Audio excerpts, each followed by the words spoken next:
Interesting story అయితే చెప్పబోతున్నాను. అది కొన్ని బర్డ్స్ ఉంటాయి. ఆ బర్డ్స్ ఆకలి అవుతున్నాయని ఒక ఫారెస్ట్కి పోతాయి. అయితే ఒక్కొక్క చెట్టు పైన ఒక్కొక్క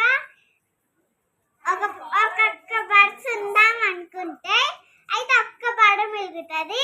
అయితే వాళ్ళ ఫ్రెండ్స్ ఏమనుకుంటారు, అయ్యో మా ఫ్రెండ్ కు తిననీకి చెట్టు లేదే, ఆకలి అవుతుందేమో అనుకొని అదే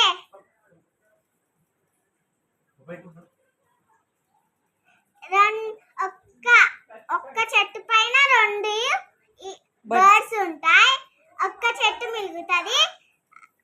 so how many trees are there, how many birds are there? Description లో లింక్ ఉంది. ఆన్సర్ కామెంట్ బాక్స్ ఉంది, లింక్ చేయండి. By by.